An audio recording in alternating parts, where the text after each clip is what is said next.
Բարև ձեզ հարգելի հեռուստադիտողներ, Եվրոմեդիայի զրուցակից այսօր Արցախի ազգային ժողովի պատգամավոր Մետաքսե Հակոբյանն է։ Շնորհակալ եմ Տիկին Հակոբյան հրավեր ընդունելու համար։ Ես եմ շնորհակալ։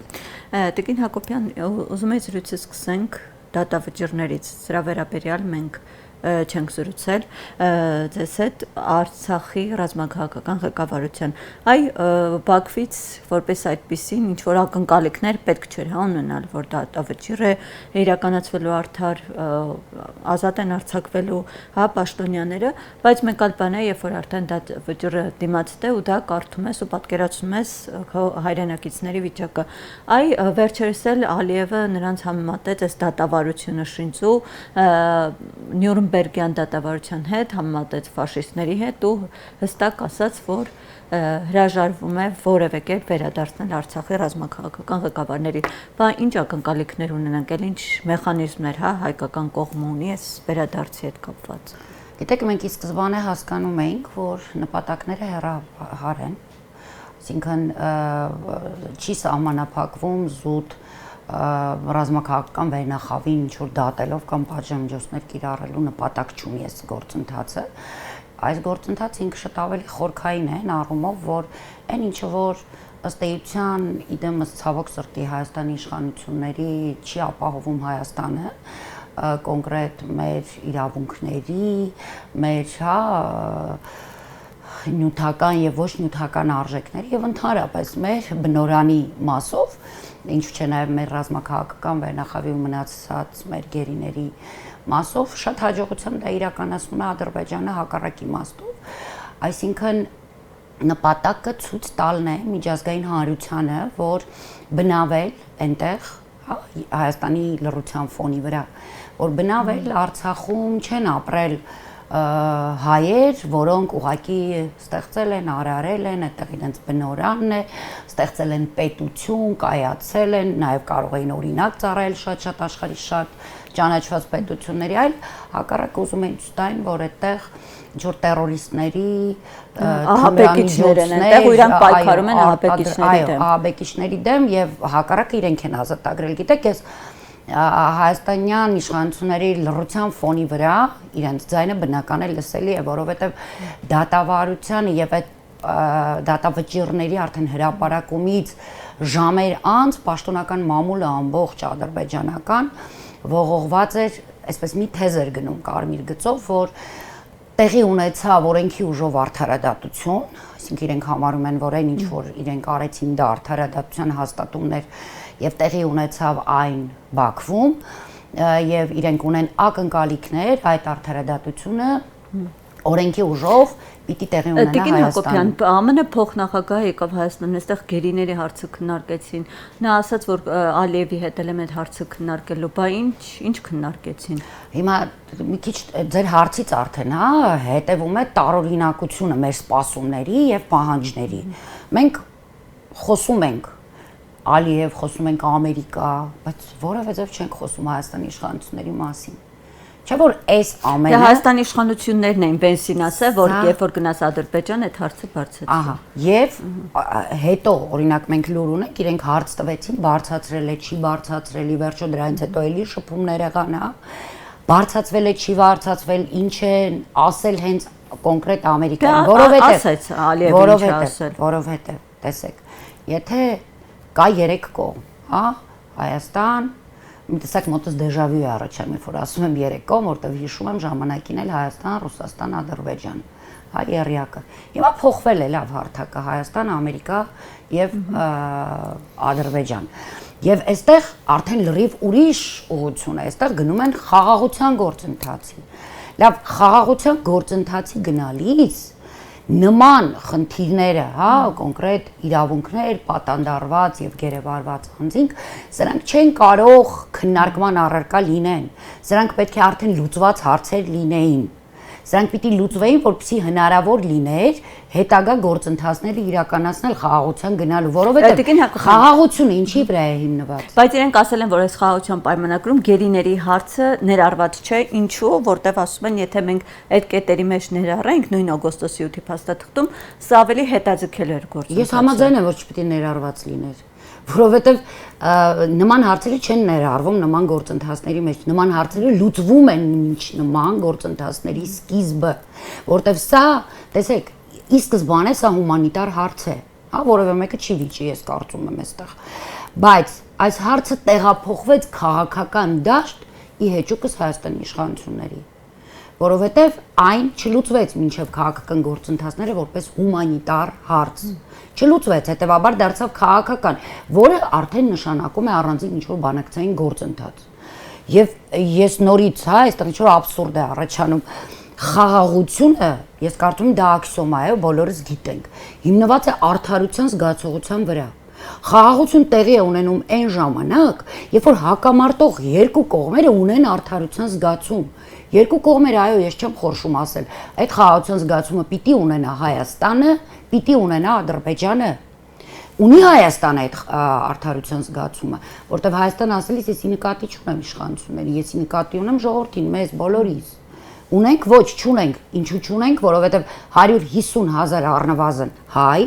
այսօր անտուն թափառական ինչ որ բազմապիսի խնդիրների մեջ մենք ունենք գերեվարված եւ պատանդարված անձինք, մենք ունենք Արցախում ոչնչացող պատմամշակութային արժեքներ, իդեպ սա եւս եկեք հիշենք, որ մտնում է հումանիտար հարցերի մեջ եւ առնվազն գոնե այս հարցը Հայաստանի իշխանությունները կարող են լուծել։ Տիկին Հակոբյան, դե ցավալի փաստ ունենք, պարտված կողմ ենք։ Այդպես են ասում։ Ասում են պետք է այսպես թե այնպես կորուստներ լինեն, որտեղ մենք պարտված կողմ ենք։ Այդ հարցին մենք շատ ենք անդրադարձել, երբ որ պարտվում է պետությունը, ենթադրենք, հա, իրենք ճիշտ են ասում, ապա այդ իշխանությունները այլևս անելիք չունեն։ Ինչու՞։ Այստեղ էլ է շատ պարզ պատասխանը, որովհետև պարտված իշխանությունների հետ կամ պարտված պետության պարտված իշխանությունների հետ հաղթող կողմը չի կարող հավասար բանակցություններ վարել։ Դու պարտված ես, դու այլևս կատարելու ես ինչ որ քեզ ասում է հաղթող կողմը։ Հետևաբար նախ շատ ենք խոսել, հա, ինչ մեթոդներ կար, որպեսզի չլիներ այս պարտված իշխանությունը, լավ, շարունակել է, մնացել է պարտված կողմ, դիմել է, խնդրել է, աղաչել է, գնացել է, ընկել է Ամերիկայի ոտքերը, ու այսօր փորձում է Ամերիկայի միջնորդությամբ ինչ որ հարցեր լուծել, հա, բայց Ամերիկայի միջոցով նման հարցերը լուծելը ես կարծում եմ ռեալ էր ու հնարավոր էր որպես հումանիտար խնդիրների բարձրացում առանց քաղաքական դաշտանելու լուծել այդ հարցերը, լուծել արցախցիների իրավունքի հարցերը։ Արդյոք այս իշխանությունները Ամերիկայի Միացյալ Նահանգներին դիմելիս, օրինակ, փաստել են, ասել են, որ կան, գիտեք, 150,000 հայեր, որոնք անտուն են ու անտեղ։ Եթե իրենք առանց այսպես, հա, ուղիղ տեքստով հարթակներում տարբեր հարթարանում են, որ անիրատեսական է վերադարձել, ոնց է ակնկալում, որ ամերիկյան կողմի մոտ պիտի բարձրացնեն։ Ահա, տեսեք, մենք եկանք նախորդ հարցի պատասխանը, որովհետև որոշումը իրենցն է, որովհետև իրենք են որոշել, որ այլևս փակել են Արցախի հարցը։ Տեսեք, շատ կարևոր է այստեղ հասկանալը, որ Արցախի հարցը ավելին ասում են, եթե մենք խոսանք արցախցիների վերադարձի մասին, որքան մենք խոսում ենք, իրենք է ադրբեջանցիների վերադարձի մասին են խոսում, արևմտյան Ադրբեջան, այդ եզրույթը որևէ կապ չունի Արցախի հետ ու արցախցիների վերադարձի հետ, այստեղ եթե իհարկե Ադրբեջանի համար կապ ունի, իրանք անդադ զուգահեռ են։ Եթե Հայաստանի իշխանությունները, իրոք Հայաստանի իշխանություններն են այնքանով, որքանով որ փորձում են պաշտպանել Հայաստանի շահերը, փորձում են եւ անվտանգության երաշխավորն են Հայաստանի Հանրապետության, ապա շատ հանգիստ այդ թեզերը հնարավոր էր կոտրել հենց նույն իրենց երաշխավորի մասնակցությամբ, այսինքն Ամերիկայի Միացյալ Նահանգների նախագահի միջոցով, ինչ կապ ունեն նու ժամանակագրական առումով, պատմական առումով, ինչ կապ ունի սովետական միության փլուզումը, այսինքն եթե այստեղ զուգահեռներ ենք տանում, ուրեմն պիտի շատ հանգիստ Հայաստանը եւս պահանջ դնի, շատ լավ, եթե դուք շրջանառում եք ադրբեջանցիների վերադարձը, ուրեմն բարի եղեք ընդունել ավելի շատ հայերի, քան իդեպ ապրում էին Հայաստանում ադրբեջանցիներ այդ ժամանակահատվածում, ապա բարի եղեք ընդունել եւ ապահովել անվտանգությունը այն հայերի, ովքեր ապրել են ժամանակին Ադրբեջանում, կամ գույքային պահանջ ներկայացնեին Ադրբեջանին հենց 100,000-ավոր հայերի, որոնք ոտաբոբիկ եւ մազապուրց փախան։ Այսինքն այստեղ շատ հանգիստ կարելի է ձևակերպել այս դրույթները, որը որևէ կապ, տեսեք, ես այսքան խոսեցի, որևէ կերպ շրջանառվեց Արցախ հարցը այստեղ Չկա, Արցախ չկա այստեղ եւ որևէ կապ չունի դրա հետ։ Այլ բան է, որ ինչպես դուք եք ասում, այո, պարտված իշխանություններին պարտադրում են ցանկացած բան, պարտադրում են կեղծ թեզեր։ Եվ ինչ եք կարծում, եթե Ադրբեջանը ցանկություն ունի եւ շրջանառում է արմության Ադրբեջան թեզ, պիտի նայի այս պարտված իշխանությունների հակափաստարկները կամ խնդրանքները, ոչ, ինչ որ մի հարմար պահի ինքը բնականաբար իրականացնելու է իր այս պահանջները եւս, որովհետեւ վերջին ժամանակներում շատ հաճախ կարող եք լսել պաշտոնական հենց հաղորդագրություններից ադրբեջանական կողմի, որ իրենք ամեն կերպ սատարելու են այս իշխանություններին, օգնելու են վերարտադրմանը միայն մեկ պատճառով, որպեսզի Դա միայն Ադրբեջանը չի ասում։ Թուրքիան միանշանակ, Եվրամիությունը, Միացյալ Նահանգները։ Եվ ինչի համար հստակ չի թաքցնում Ադրբեջանը, ես ձեզ ասեմ, ուղղակի պետք է պաշտոնական մամուլի ծանոթանալ հաճախակի եւ կտեսնեք ինչ նպատակներ ունի Ադրբեջանը, որպեսզի,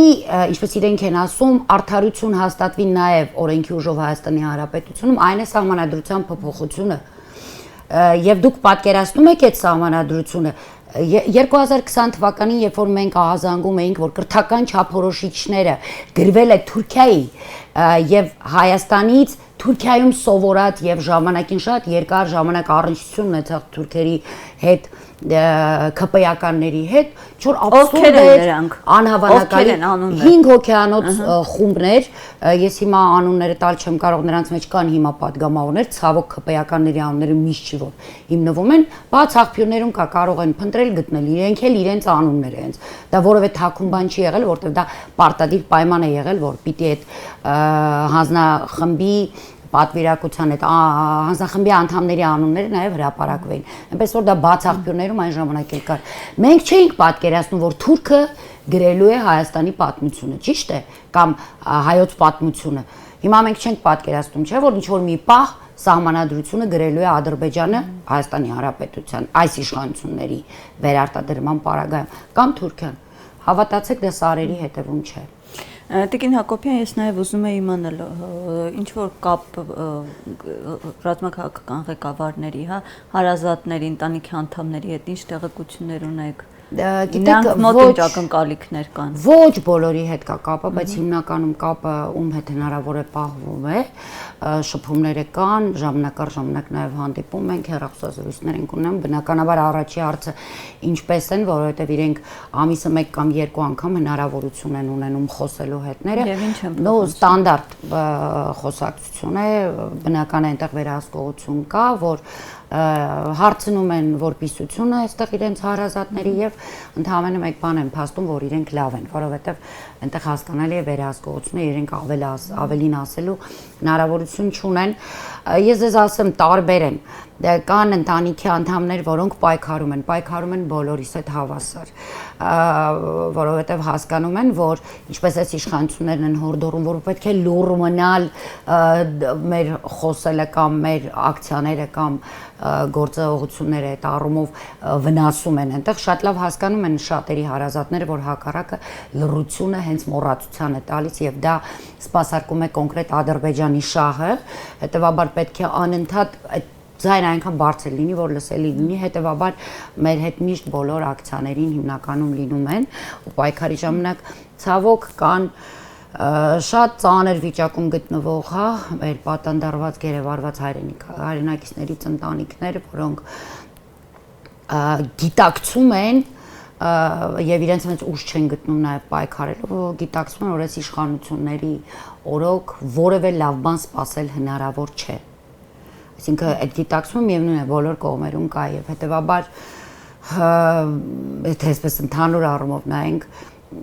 ոչ միայն իրենք, եկեք մենք չմոռանանք, որ մենք ունենք անհետ կորած հայրենակիցներ, հավատացեք կան ընտանիքներ, որտեղ ունեին 2 զավակ, 2-ի ողջ են, ողջ չեն, որտեղ են կան ընդհանրապես տեղեկություն չունեն ծնողները։ Ձեր նշած խնդիրը այդ լռություն պահպանելու, հա, հիմնական պատճառը այն է, որ շատերը թե հարազատներից, հա, զոհված զինվորների կամ անհետ կորածների, իրենք չեն ցանկանում ասոցացվել, այսպես մտնել քաղաքական գործընթացների մեջ, քանի որ մյուս կողմը այսպես անդադ ասում է, այ ձեր վիշտը թողած զբաղվում է քաղաքական հարցերով։ Այսինքն սա ոչ թե անձնական խնդրի բարձրացում է դիտարկում, այլ որպես քաղաքական։ Գիտեք, պետք է հասկանալ իրենց, հասկանալ են առումով, որովհետև ես օրինակ այդ հարցը փորձել եմ հոգեբանների հետ ճշտել, դժվար է, իրենք ինչ-որ անընդհատ սպասման փուլում են, իրենք հավերժական սքի մեջ են։ Պետք է այս ամենը գիտակցել եւ մենք բոլորս պետք է ըմբռնումով մոտենանք այս առումով եւ նույնիսկ այն ուժերը, որոնք փորձում են օգտագործել այս երևույթը եւ ինչ որ քաղաքական դիվիդենդներ հավաքել այս հարցում, դա իրոք ճիշտ չէ, մեղմ ասած ճիշտ չէ, կապ չունի դա անդիմադիր դաշտից է թե իշխանական դաշտից է, երկու կողմից էլ սխալ է նման գործընթաց իրականացնելը կամ իրենց ներգրավել այդ գործընթացի մեջ, որովե կերպ հնարավոր չէ։ Իրենք այո, այսօր ամփոփված են իրենց խնդրի, իրենց ցավի, իրենց տառապանքի մեջ։ Ես ասեմ, մենք հանդիպում ունեցել ենք, հենց ունեցել ենք ծնողների պահանջով եւ անհայտ կորած եւ զոհված ծնողների պահանջով մենք հարազատների հետ հանդիպում ենք ունեցել, ես ասեմ, իրենք այո, նույնիսկ ագրեսիա կա իրենց խոսքի մեջ, դժգոհություն, մեղադրանք բոլոր կողմերին կա, եւ ընդդիմադիր եւ իշխանական կողմին կա, եւ կա ընդամենը մեկ պատճառ գտնել, ունենալ տեղեկություն իրենց զավակների, իրենց հարազատների մասին եւ այդ պահանջը ինչպես դնում են իշխանության առջեւ, դնում են մեր առջեւ եւ այդ պահանջը երբ որ դնում են մեր առջեւ, իրենք պահանջում են, որ վերջին իմ հանդիպման ժամանակ, այո, անհայտ կորածի մայրը այսպես շատ ագրեսիվ տոնով հենց կոնկրետ ինձնից պահանջում էր, որ ես գնամ Նիկոլ Փաշինյանի հետ նստեմ, այդ հարցը քննարկեմ ու երկուսով լուծում գտնենք։ Ու գիտեք, ինքը չի կարողանում հասկանալ, չի ընդունում, չի ուզում ընդունել, որ նույնիսկ եթե ես գնամ այդ քայլին հանուն ծնողների, հանուն հարազատների, միևնույն է ինձ որևէ մի կողմ չի լսելու այդ առումով, չի ընդունելու, ինչու, որովհետև ես ես ասեմ, նաև այն մարդիկ, ովքեր շատ լավ տեղեկացված են, այսինքն Արցախի ներքին գործերի նախարարը, որի վերահսկողության ներքո աշխատում էր նաև փրկարար ծառայությունը, որը շատ հսկա գործ է կատարել 20 թվականից սկսած 23-ին նույնիսկ 23 թվականի այն օրերին, որ արդեն Արցախը ամբողջովին հայաթափված էր, իրենք դեռ այնտեղ փրկարարական որոնական աշխատանքներ էին կատարում, այսինքն հսկա ծավալ տեղեկություն ունեն իրենք։ Մեծ կան անձինք, որոնք նույնիսկ առաջարկել են այս իշխանություններին։ Գուցե ուղղորդեք ծնողներին, այդ ձեզ դիմող ծնողներին, ասեք հասցեատերը։ Ասել ենք եւ ասել ենք նաեւ, որ այդ մարդիկ, ովքեր մեծ տեղեկություն ունեն եւ իրենք դեռևս տեսնում են հնարավորություններ որոնողական աշխատանքներ կատարելու, ինչ որ բաներ իմանալու, դեռևս ժամանակը թույլ է տալիս այդ աշխատանքները կատարելու եւ իրենք անձամբ առաջարկել են այս իշխանություններին, որ իրենց ծառայություն այդ առումով մատուցեն, եթե կարիքը կա, իրենք պատրաստ են խումբ կազմելու եւ գնալու այնտեղ հենց արցախցիներից կազմված այդ խումբը, ովքեր տեղեկացված են այդ ամենին, բայց գիտեք, ոչ թե մերժում են ստացել, այլ ընդհանրապես պատասխան չեն ստացել։ Այսինքն բոլոր մեթոդները հնարավոր ու անհնար օգտագործվել է այս իշխանություններին հասցնելու, նույնիսկ այդ մարդիկ առաջարկել են այս իշխանություններին, որպեսզի իրենք իրենց ունեցած ինֆորմացիան փոխանցեն իրենց եւ իրենք ինչպես ԱԱԾ տնօրենը ասում է, որ այդպես կապեր ունի, իրենք անձամբ նույնիսկ հեռախոսազրույցով են շփվում, այնտեղ իր համապատասխան գործընկերոջ հետ գոնե այդ միջոցով կամ այդ ճանապարհով հնարավորություն լինի ինչ որ ինֆորմացիա ունենալու, բայց մերժում չէ, լռություն է ուղղակի այդ ուղղությամբ։ Տիկին Հակոբյան, այդ ձեր ասածի շարունակություն, որ ասում եք ինչպես իշխանությանն են ուղում, պահանջն այդպես են դիմությանը, այլ հանրությունը շատ հաճախ այսպիսի խոսույթ ասում է իշխանություններն էլ, ինչպես հանրության մասը, նաև իշխանություններն էլ, ասում են լավ Արցախի պատգամավորները կամ կառավարության ներկայացուցիչները եկել են այստեղ մեզնից պահանջներ են ներկայացնում, բայց իրենք ինչ են անում այստեղ, ասում են։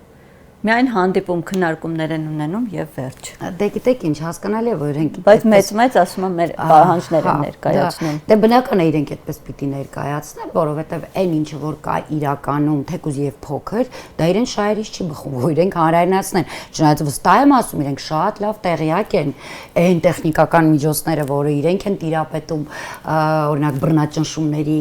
ենթարկելու մեզ բոլորի ժողովրդին տեխնիկական առումով, իրենք շատ լավ տեղեկացված են, որ մենք մեր այդ հանդիպումների ժամանակ ինչ